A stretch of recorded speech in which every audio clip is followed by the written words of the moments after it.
Hot cathode gas diode. जो हमारा hot cathode gas diode है, जो हमारी एक इलेक्ट्रॉनिक ट्यूब होती है जिसमें कुछ इनर्ट गैसेस होती हैं लो प्रेशर पे, उसे हम गैस फिल्ड ट्यूब कहते हैं। और जिसमें 2 इलेक्ट्रोड्स होती हैं, एक कैथोड और एक एनोड।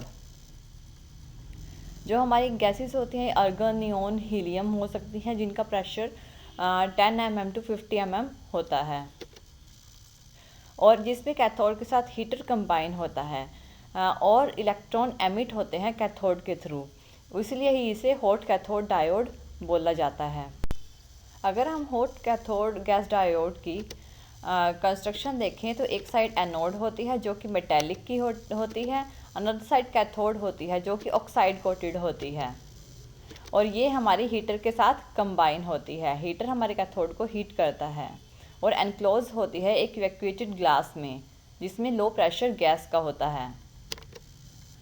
एनोड को हम पॉजिटिव लेते हैं और कैथोड को हम नेगेटिव लेते हैं। जब हम कैथोड को हीटर के थ्रू हीट करते हैं तो हमारे कैथोड से इलेक्ट्रॉन्स एमिट होना स्टार्ट होते हैं, जिन्हें स्पेस चार्जेस बोलते हैं।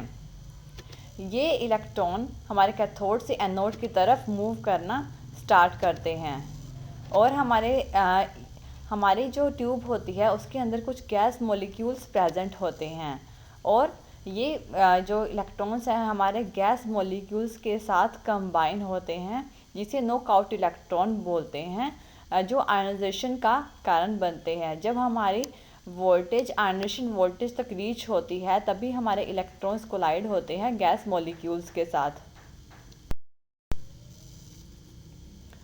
जब हमारे इलेक्ट्रॉन्स गैस मॉलिक्यूल के साथ कंबाइन हो जाते हैं तो ये कंबाइन होके हमारे एनोड की तरफ मूव करने लग जाते हैं। ये हमारे गैस मॉलिक्यूल्स ये आयंस की फॉर्म ले लेते हैं। ये पॉजिटिव चार्ज हमारे आयंस हैं जो गैस मॉलिक्यूल शो कर रहे हैं, और ये हमारे इलेक्ट्रॉन है, ये मिलके हमारे एनोड की तरफ मूव करते हैं।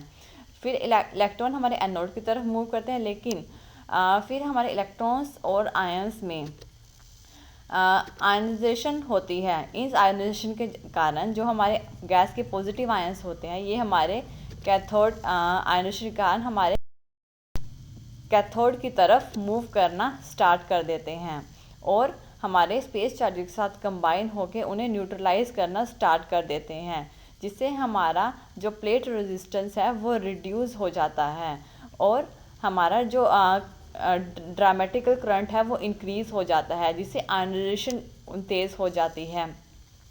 इसलिए हमें अपने वोल्टेज को कैथोड और एनोड के बीच की वोल्टेज को मेंटेन रखना पड़ता है, क्योंकि अगर हमारा रेगुलर रेजिस्टेंस रिड्यूस होता रहा तो करंट रेगुलर वोल्टेज इंक्रीज़ होती रहेगी और हमारा आयनाइजेशन भी इंक्रीज़ होती रहेगी। इसलिए हमें इन दोनों के बीच की वोल्टेज को मेंटेन रखना पड़ता है।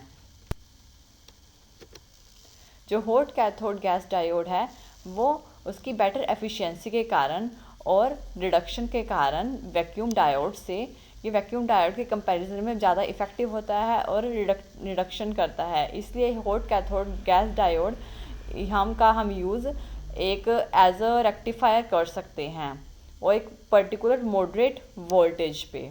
यह है हमारा hot cathode diode. Thank you.